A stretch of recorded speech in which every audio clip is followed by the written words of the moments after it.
Mesdames, Messieurs, bonjour, ravi de vous retrouver pour cet édito R7 consacré à l'évacuation sanitaire des fantômes au Congo-Brazzaville. Oui, vous avez bien entendu, l'évacuation sanitaire des fantômes. En fait, un vol en bande organisé au ministère de la Santé et de la Population du Congo-Brazzaville. Une volonté manifeste, c'est le cas de le dire, du régime Sassou Nguesso à faire souffrir les Congolais. Ne vous ont-ils pas dit que les caisses de l'État étaient totalement vides, qu'ils ne pouvaient plus payer les salaires, les pensions, les bourses régulièrement, qu'ils ne pouvaient plus assurer les services de base, l'eau, l'électricité, l'éducation, la santé? Tout ceci s'explique par une insuffisance de la trésorerie de l'État parce que, comme je l'ai rappelé, nous tenons à sortir notre pays de la dette pour recouvrer nos marges budgétaires. Ensuite, n'aviez-vous pas lu la note qui a circulé sur la toile, une note qui a fuité, bien entendu, sur l'état de cessation des paiements au Congo-Brazzaville, comme quoi il n'y a plus d'argent au trésor public. D'où vient que les membres du même gouvernement, Anatole Colline et Makosso, qui crient à tue-tête à la crise financière profonde, le trou est profond, ont-ils dit, très profond, ont-ils insisté, persiste dans le pillage systématique des finances de l'État par l'inscription du faux en écriture publique. Oui, j'ai bien dit, l'inscription du faux en écriture publique est donc punissable à 10 ans d'emprisonnement ferme. Vous avez certainement pris connaissance de la demande de programmation adressée au ministère de l'Économie et des Finances par le ministre de la Santé, Gilbert Mokoki, le 5 septembre 2024. Courrier accusé réception par le ministère de l'Économie et des Finances le 6 septembre 2024. Retenez bien les dates parce que nous y reviendrons.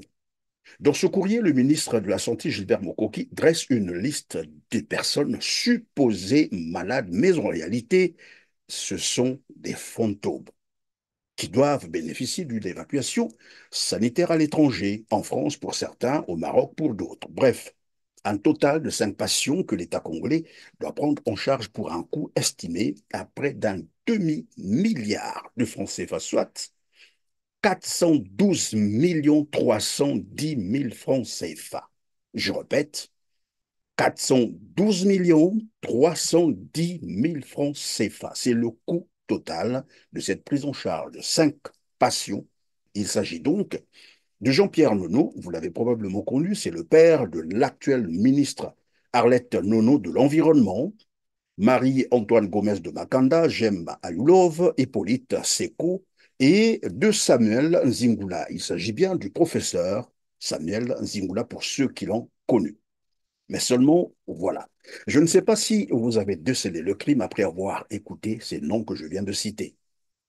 L'évacuation sanitaire de ces 5 personnes coûte, je vous l'ai dit en amont, près d'un demi-milliard de francs CFA aux contribuables congolais. Le problème, c'est que sur cette liste des personnes à évacuer figurent des morts, des personnes déjà décédées. Voilà pourquoi nous parlions de l'évacuation sanitaire des fantômes. C'est le cas du père de la ministre, Arlette Nono Jean-Pierre Nono.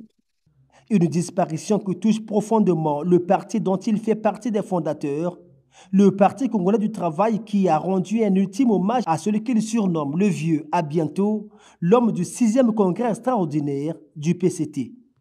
La disparition du camarade Jean-Pierre Nono est une perte.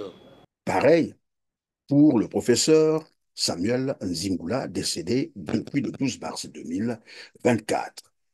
Je vous disais de retenir les dates parce que la note de demande de programmation des évacuations sanitaires de ces fantômes a été émise le 5 septembre 2024 et l'accusé réception par le ministre de l'Économie et des Finances date du 6 septembre, donc 24 heures après, 6 septembre 2024, pour décaissement de 412 310 000 francs CFA.